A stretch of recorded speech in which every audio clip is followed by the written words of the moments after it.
Joining the live stream, Smash team. We're going to give you 1 minute of lead time. And we're going to show you some images of the sun. We see 0 sunspots and a very weak solar wind. So once again, just to reiterate, I'll be back in 1 minute. Tell your friends and foes to join the stream.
All right, and I apologize for the delay. Thanks again for tuning in, everybody. Looking at the colored magnetogram here, we see a sunspot that never formed. There were some umbra yesterday on this area right here. A little bit of activity, but no sunspot. It wasn't there long enough to get named. So cancel sunspot 2744, I believe it is. 2743 set yesterday. Active region rises. Very weak solar wind. Let's look at one more view before we blast through this thing like we're going out of style. As we redefine the channel daily. Anyway, there's the 171 angstroms view, my personal favorite. And we see some additional activity rising behind this active region. So there's some more activity up here. And we'll cover it in a minute. Just look at the 304 angstroms view also real quick.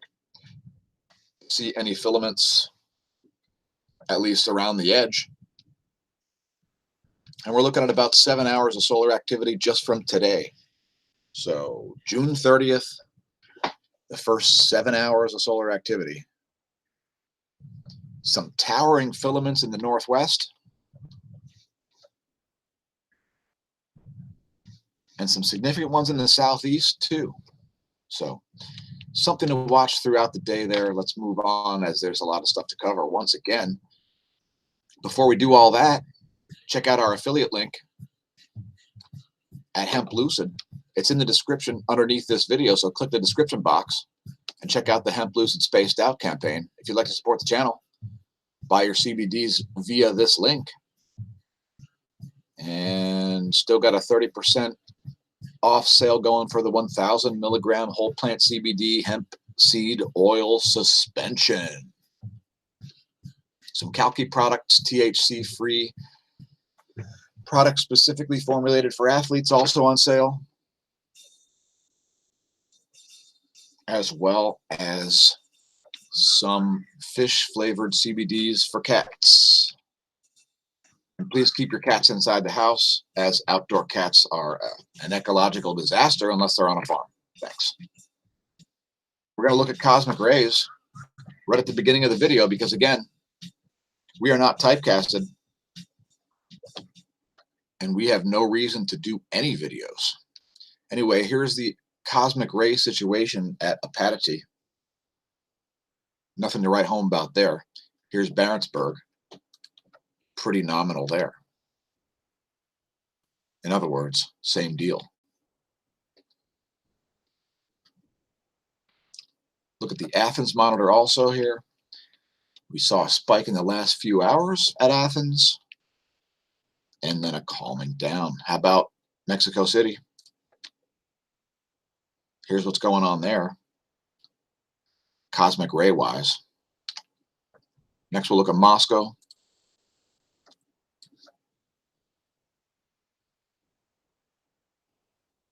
Coming off some of the higher levels we've seen there in the past 30 days at Moscow. And lastly, Oulu, Finland, and 2 Antarctican monitors, DOMC and DOMB. There's Antarctica. I mean, there's Oulu. That's Oulu, Finland, folks. Oulu, Finland. I would note we have links to the Cosmic Links page in the description below the video as well. So click on that if you want to monitor cosmic rays yourself. And we are looking at the possibility of becoming a cosmic ray monitoring station. In fact, it will happen. One of the many things we'll be doing at smAsho.org. Anyway, there's Oulu. Nothing too exciting happening there. Here's DOMC Antarctica, returning minute-by-minute data again. 5-minute data, actually. And for that, we thank you. Here's DOMB Antarctica, back with the 5-minute data there also. Well done, Oulu University. Cheers. If you're watching, please leave a comment. Next, we'll look at the real-time solar wind. And we see a phi angle that's recently shifted.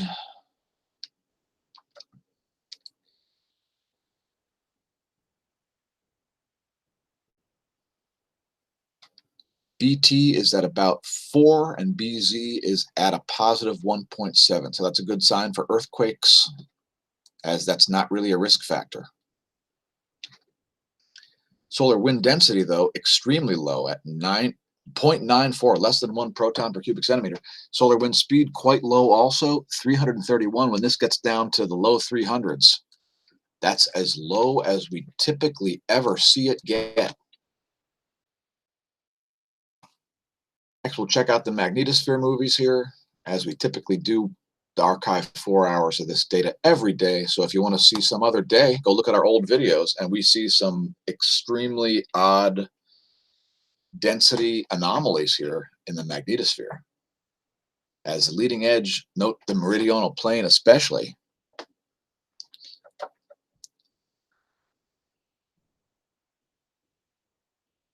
Probably caused by an extremely low electron flux for days on end. So welcome to the electron shortage. Here's the pressure.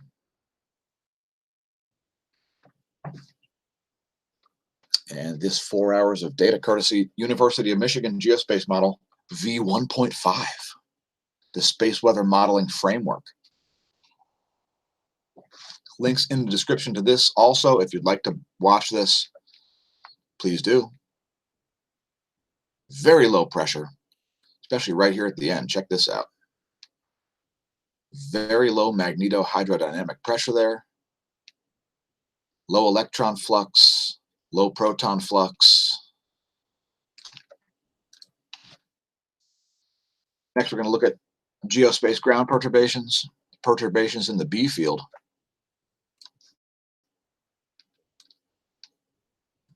If you weren't aware, we've got 2 north poles. One of them's over here, one of them's over here. And the net is over here somewhere, which means if you're down here, your compass will point here. But if you move over this way, your compass will start to point to Siberia. Sound crazy? A lot of folks aren't aware, I guess. Also, the South Pole is creeping up here into the southern Indian Ocean, toward like Western Australia, etc. No big perturbations there, as there's not a lot of solar wind. Check out smAsho.org and Patreon if you want to support the channel. We've got the mission listed there, and you don't even have to join the $1 tier, which is the only tier we have. And by the way, thanks patrons for doing so.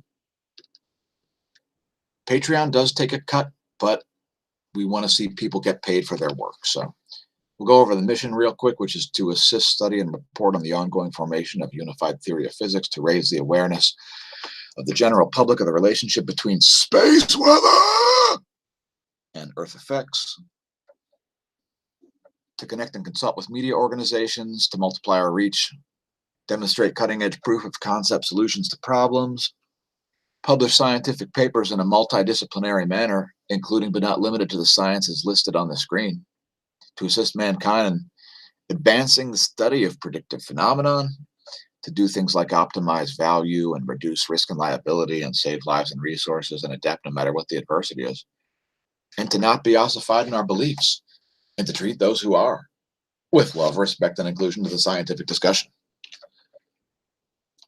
Because it takes a while for people's brains to catch up with the science, especially when it advances at the rate that it's advancing now. If you're into cycling, check out theveloshop.net, located at 5412 Shimerville Road in Emmaus, PA, up on top of a giant mountain. And if you want to go do a test ride by riding a bike down a giant mountain and then back up a giant mountain, well, this is the place to go.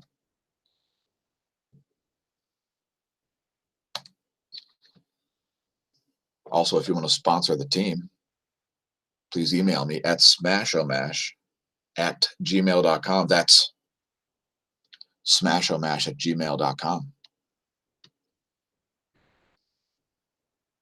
And they've got some pretty sick rides. Some pretty sick rides.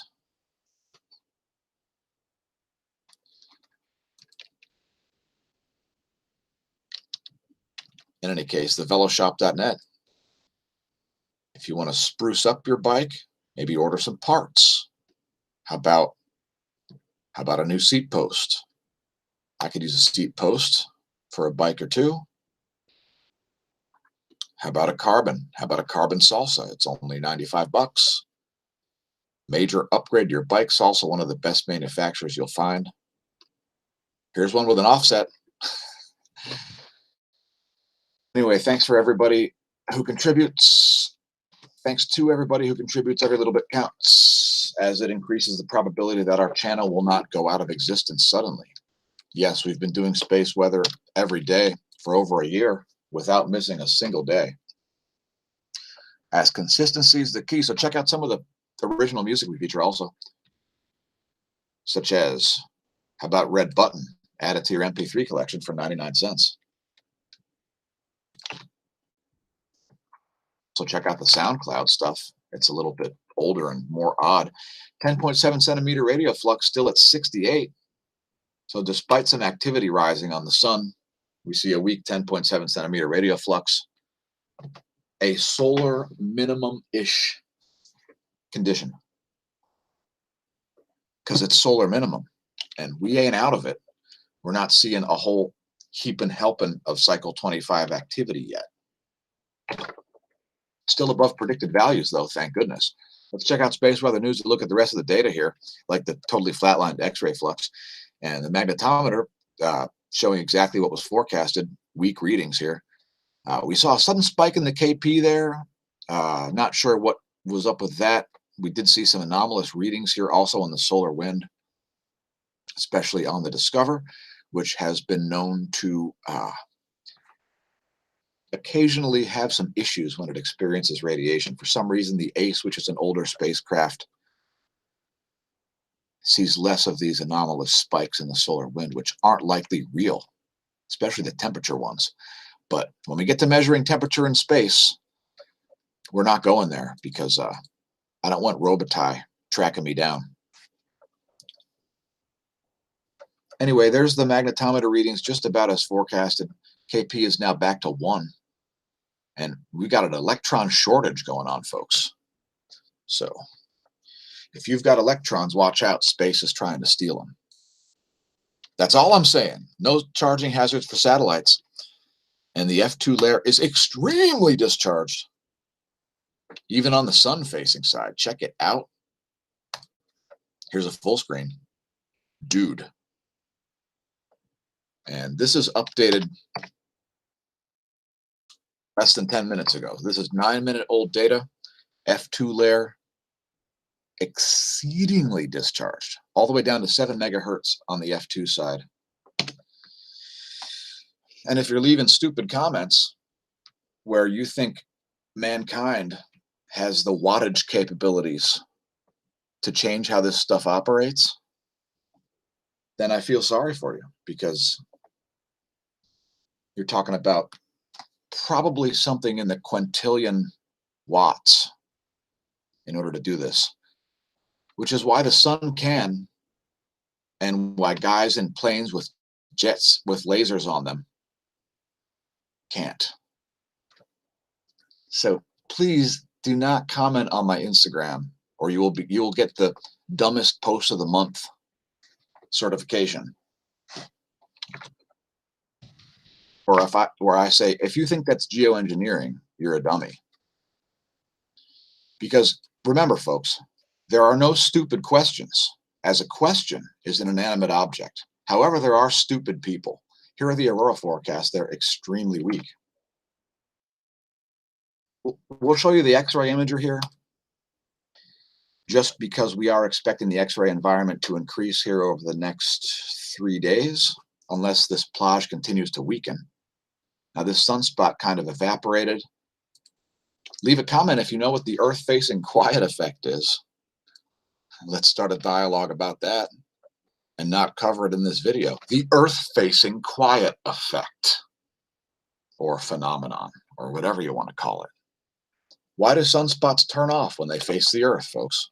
Why does it happen? Do you know? Can you comment?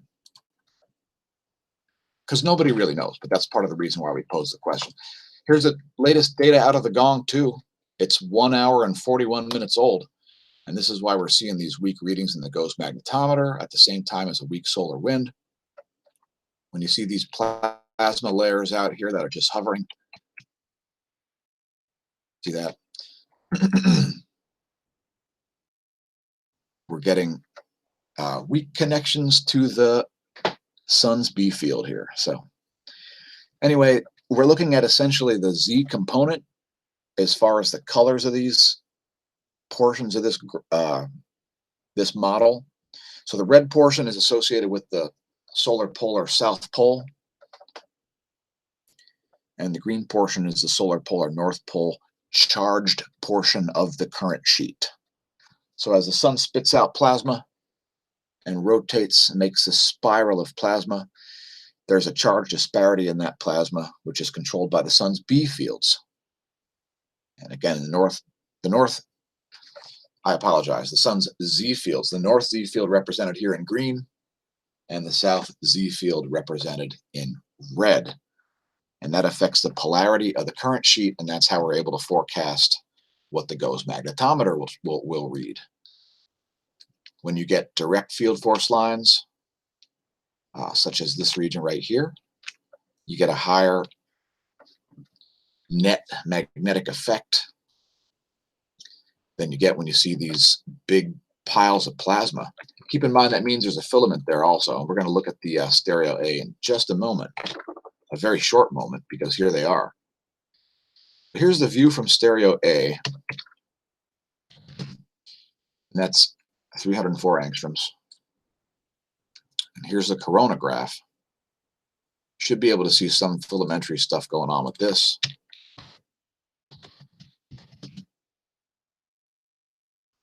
Both of those play.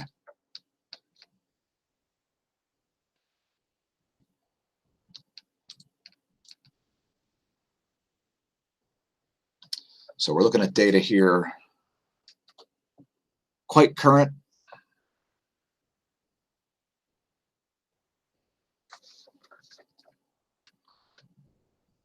And if you're not aware of the location of that, stereo A is located right out here, folks, right in this region around here somewhere, about 4 months behind the Earth. And then stereo B is located out here. We're not going to pull up any views of that because stereo B is a little bit damaged since 2014. Anyway, again, there's the view of that. Looking at the coronagraph and the 304 angstroms view. So the other activity that's rising here, the North Pole portion of the current sheet, is really just associated with the rear end of that plage. The front end of the plage is associated with the South Pole. The rear end is associated with the North Pole, which is why you see the this other hovering plasma zone here. And this looks like an increase in the power of the north solar polar field. We'll look at the 94 angstrom view at the end of the video. Anyway, let's move on here because there's limited time in folks' lives.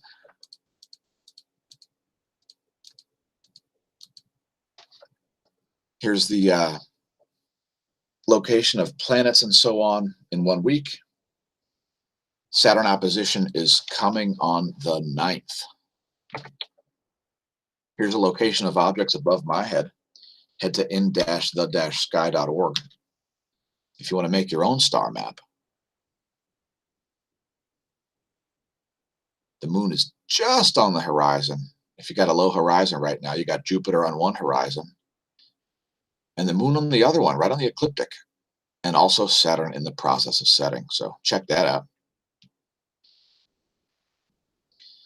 Also, I ask you, where were you when Deneb rose? Ha, ha, ha, ha, ha. Our regular viewers may be aware that Deneb is the other celestial North Pole.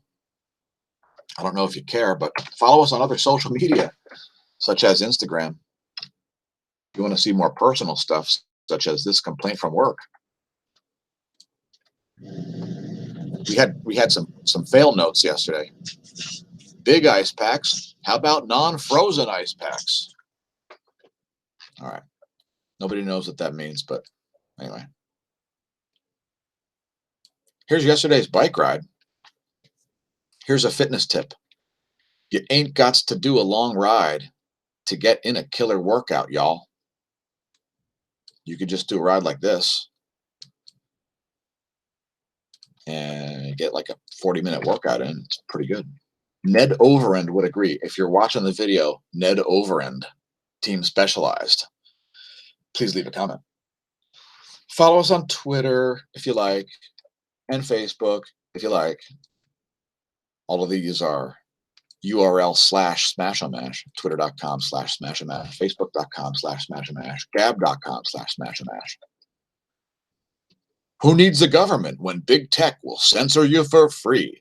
Thanks, Google, Facebook, Apple, and Twitter. You're doing a great job. And nobody realizes that you're political hacks. It's completely just, you're just shadow banning everybody and nobody knows. Pardon the sarcasm, viewers. Check us out on Minds, a social media that won't censor you and is open source. And thanks to whoever have unsubscribed in the past 2 days, we've lost 2 subscribers, back to 1337. And we don't mind. And if you think YouTube pays us because you get to see ads, you're incorrect. YouTube pays us exactly nothing. And that is the extent of the terms of service that we will explain. Let's go over earthquakes. Thanks to the United States Geologic Survey. I thought they were called the downgrade service, but then I did research and I found they're called, it's not the USDS, it's called the United States Geologic Survey, not the US downgrade service. How did we get that wrong? Yesterday around this time we saw 5.0 at the Philippines, 4.4 at Russia, about 2 hours later. And then in the rest of the last 24 hours, we also saw 4.7 in Albania. A pretty rare spot lately for quakes, but not so far from Greece, the Antipoda, Fiji. We also saw 4.6 in China. And for reporting, we thank you. We saw 4.5 in Argentina. Another one at depth. Heads up. Shout out to David Dubine of Adapt 2030. If you felt this one in Keelung, Taiwan, please leave a comment. It was at depth, I see, 159 kilometers. Heads up Taiwan for a larger quake at the surface. Here's a 4.6 at the Solomon Islands. Solomon Islands. Here's a 5.0 at the Philippines. A 4.2 at Kamchatka. I guess you could call this an uptick in small quakes, but not a plethora of deep quakes. And for that, We thank you. Here's a 5.1 at the Solomon Islands. For a 5.2 farther south. Let's zoom in on that one. Should we call David Devine on Skype? He's located farther north there. Okay. I think the first one. Did you feel that quake, Devine? Let's zoom in on that one.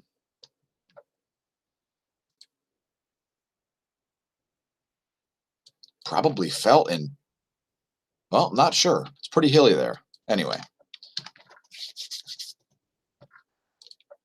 For the geographically challenged.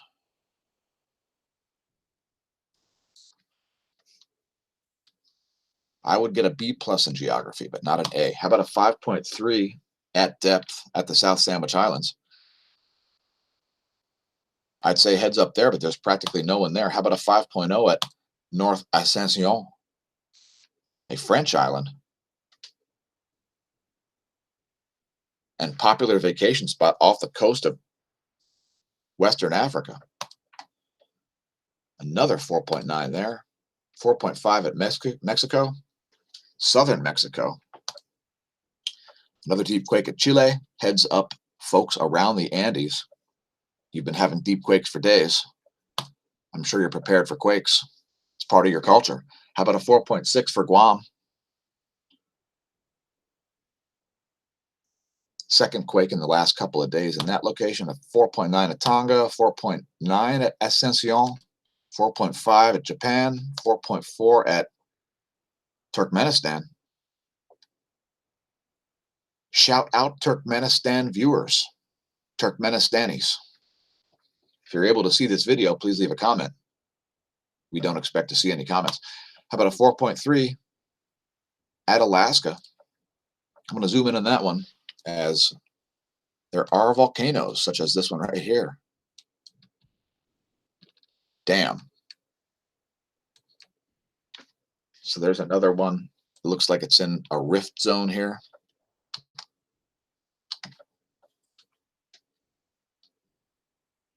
And where are we? Okay, there we go. So quake uptick, folks. Largest quake in the last couple days in the Caribbean. Here's a 4.0 in Puerto Rico at a very shallow depth. Shout out Puerto Rican viewers.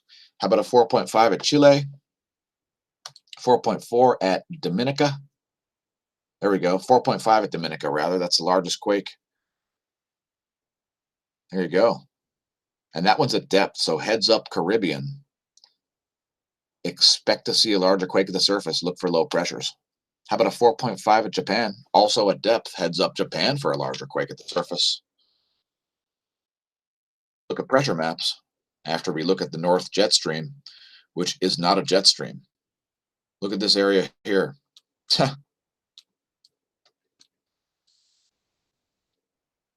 Over, what is that, Siberia?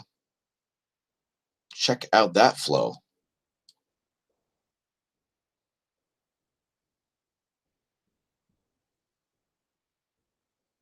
Here's a jet stream making a 180-degree turn over a matter of a couple hundred miles. Anyway, let's look at the pressure.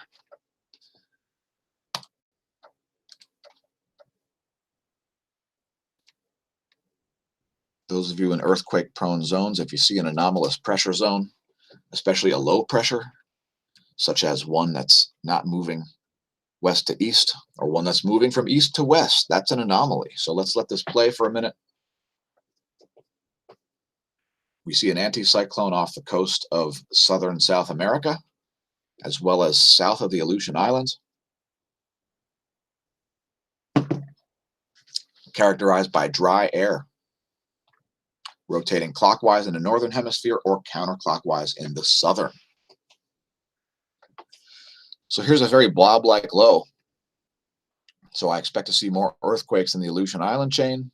Also, this area of high pressure in between Taiwan and Kamchatka is quite anomalous. So some funky weather going on right now, folks. We can't cover everything. Let's move on to volcanoes. Looks like a volcano downtick. We do see Abiko still on the list, producing a 10,000 foot plume there. Mount Manam in New Guinea, 8,000 foot plume there. Tokono, constantly exploding over days, weeks, and months, 7,000 foot plume there. And emissions not observed at Popocatépetl. But please don't fly your home-built kit ultralight aircraft over it, as you'll become part of the lithosphere. Yellowstone geyser keeps erupting. Scientists don't know why. Don't freak out, folks. It's not a supervolcano. Links in the description to this. It's just doing what geysers do. And if there was magmatic activity going on at Yellowstone supervolcano, we would see earthquakes around it.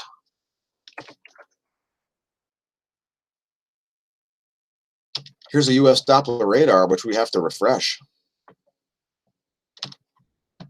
Strong storms in northern Minnesota, as well as south central Texas. Let's go to the Minnesotan storm, as it looks nastier. Quite nasty. Could be producing things like damaging wind, lightning, and hail. Let's look at the NASA GOES. Water, a vapor, a map. Because nothing gives you more insight into what's going on than a water vapor map, folks. It shows you water vapor that isn't even condensed onto clouds. The water can't lie to this satellite. Anyway, there's that earth spot over northern Minnesota. And shish kebab, that is a pretty serious set of storms.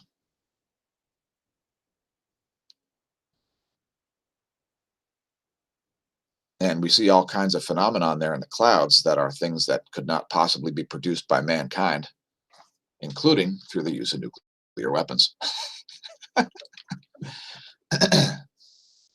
If you don't understand the atmosphere, please don't leave a comment, and please unsubscribe from the channel, as we really don't have time to argue about things that require quadrillions of watts, which mankind is incapable of producing. Yes, I've seen Rush play live. They're not producing quadrillions of watts. Yeah. Yeah, mankind has the ability to attenuate giant ultra low frequency cloud layers. We're energizing the D layer, folks. That's the claim. Go to the Instagram page and look at the recent dumbest post. It's like 3 posts back. The dumbest post of June so far. Check it out, Minnesota. You are getting plastered right along this mountain range. Hibbing. There's thunder rolling in. Great. Grand Rapids. Shout out if you're viewing from Grand Rapids or Coleraine. Coleraine. Grand Rapids. Thunder is rolling in. Check out lightningmaps.org. As we did last night and got hit by severe thunderstorms in Pennsylvania. View our last video if you want to see the radar and satellite data. Here's some events you may not want to miss in July. Top astronomy events. Total solar eclipse, which will be visible in Chile and Argentina on July 2nd. There's the path of that. Saturn opposition on July 9th, as I mentioned earlier. Thunder moon and partial lunar eclipse, July 16th and 17th, visible in Asia, Australia, Europe, Africa, and South America. Here's the moon rising over the Temple of Poseidon, south of Athens. Dueling meteor showers, the Delta Aquarids, and the Alpha Capricornids.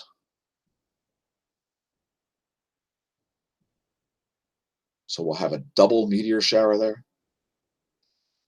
The night of the 29th, early into July 30th. Although the prediction isn't for that many meteors, 20 to 25 per hour is not a big deal. And also black moon, which is the inverse of a blue moon, when you get 2 new moons in a month. So July 31st, we'll get a black moon, which occurs at 11:11. Something you can freak out about if you don't understand numerology, astronomy, or much of anything else. Let's define a term before we get to your ass, and that is a hole in the ground section. Let's define some terms. A torus.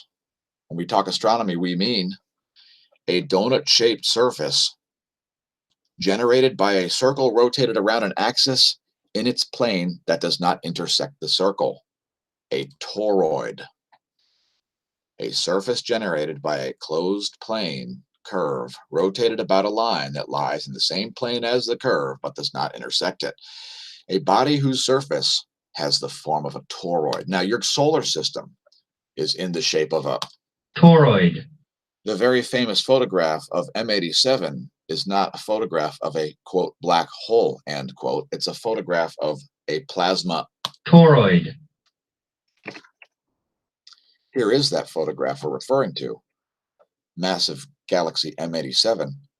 And you're looking almost right down the Z field as the jet protrudes out in a direction like this.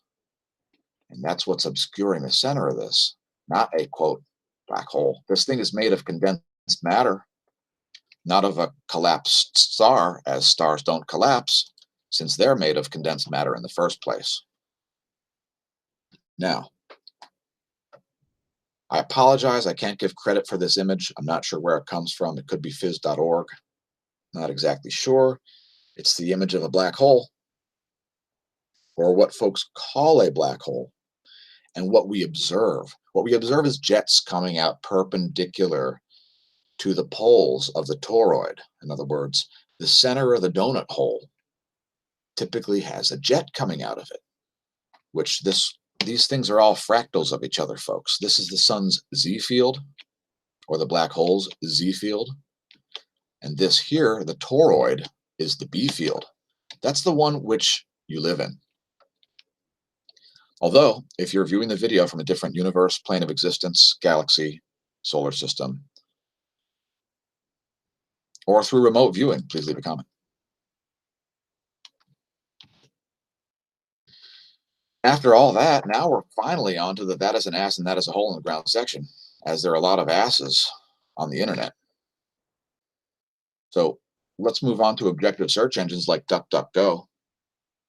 Check out duckduckgo.com/about to understand why not to use Google as a verb, but especially not to use it as a search engine. It's far from objective, and it's trying to affect elections since 2016 officially. Also, check out Brave Browser, trying to fix the internet while certain companies try to break it and fail horribly. We almost feel sorry for you if we didn't have such disdain for your attempts to destroy the internet. Bernie Sanders said he would rotate conservative judges off the Supreme Court because he's stupid and he doesn't understand the first thing about the role of government. So once again, Bernie gaffes hard.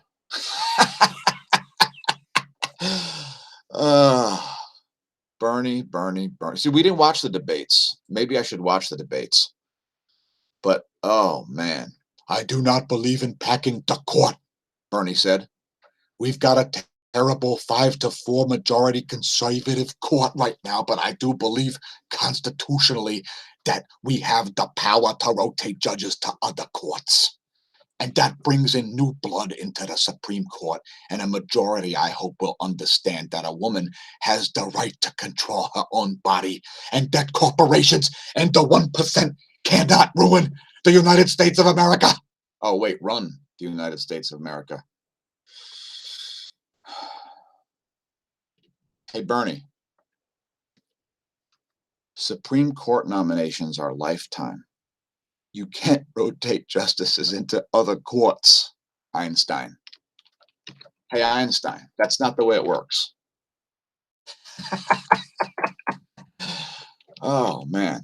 Bernie is not versed on civics, is he? So here's a quote from him back in 2016 when he was running for president. He said he would not wait for Congress to act. He would take executive action to accomplish what Congress has failed to do and build upon President Obama's executive orders to not enforce immigration laws.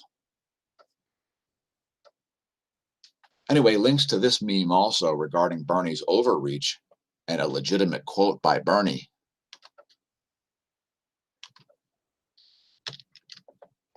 He's not the smartest guy you might meet, though.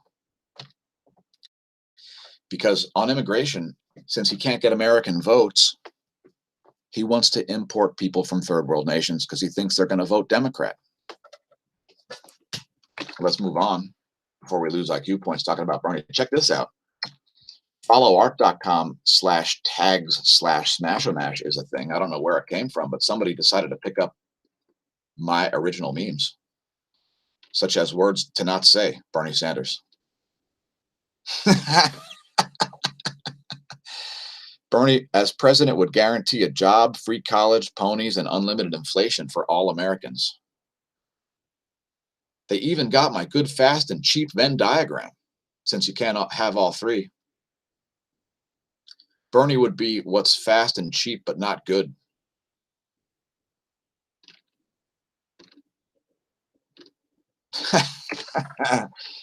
All right, let's look at some financial stuff before we get out of here at a breakneck speed, as this thing's getting long. And that's not what she said. Wait, is that what she said? I'm not sure. The thing's already long. I don't know. I don't care. Here's the gold graph for the last year, as we've just seen a massive run up in gold and a support level around 1430. Here's silver, lacking that massive run up. And gold, by the way, is $1,430 per ounce. Silver has not seen anywhere near such a massive run up.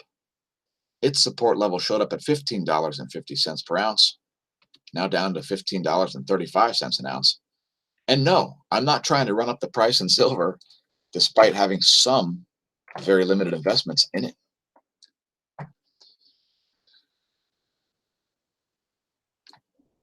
Check out cnbc.com/markets if you want to follow this stuff. Next, we're going to look at the S&P. Here's the one-year chart of the S&P. 500 largest stocks in the U.S. Here's a Bitcoin quote. According to Coinbase, it is at $11,744 per coin. So a massive uptick in this recently, similar to the gold chart over the past month. But besides that, not similar at all. Also, similar to the silver chart, look at Ethereum. Has not experienced anywhere near the same kind of run-up as Bitcoin. Have I explained to you where the values are in these two markets, the precious metals and crypto? Please leave a comment if I have. And please donate money if I've made you millions of dollars throughout the past year, predicting where things will be, such as food prices and silver prices and gold prices and stock prices. If you've benefited from that, you're welcome. Let's look at more views of the sun here.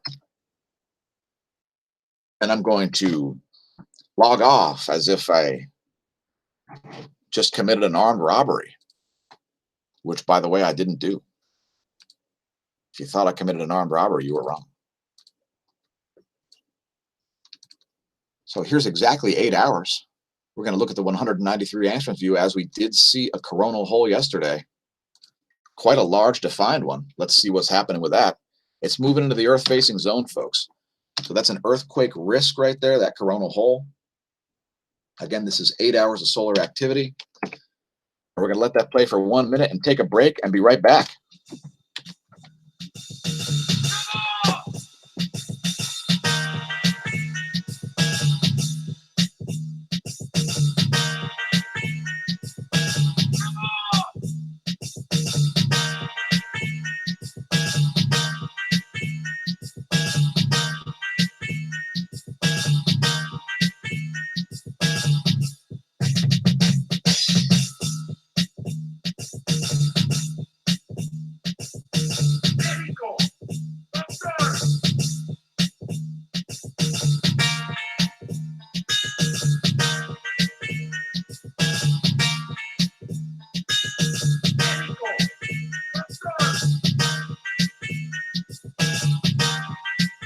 All right, so throughout the day, monitor the real-time solar wind as we're waiting to see a 180-degree phi angle here. When you see the phi angle in this area, that's going to be when earthquakes are going to kick up, folks. You see a couple little sputtering connections here. That coronal hole is just about to face the earth. There it is. It's very defined. It has not evaporated. So that's going to continue to be an issue. The only good news is that this plage is helping to pull back the fields a bit. So it also can create a situation where we have a massive filamentary pileup, and you can have ejected without a solar flare, folks. So remember, sunspot's not required for a coronal mass ejection. That plasma can be spit off of the sun at any time, whether or not there's a sunspot there. I would also note the south coronal hole pole, the South Pole coronal hole, I should say, is slightly shrunken, indicating an increase in South Pole field strength. And the North Pole is looking pretty large again. So this is another indication of solar activity weakness, as we were watching the North Pole field increase in strength about a month ago, and then just go back to a decreased mode again. So solar minimum is still here, and it ain't going anywhere until September, which is when I predict an increase in cycle 25 phenomenon. So that's my forecast, is that cycle 25 begins, I'll say mid-September, September 15th. Not that anything's going to particularly happen that day, folks, but we are already seeing almost entirely equatorial behavior. We're seeing some plages that are reverse polarity still. If you want to look at all the cycle 25 reverse polarity, 25 polarity behavior of the sun, check out solon.info.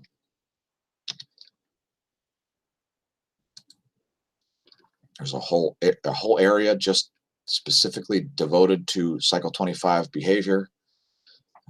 Looks like the last one that they have listed was this plage on 6/11, which is a couple of weeks ago, 3 weeks ago.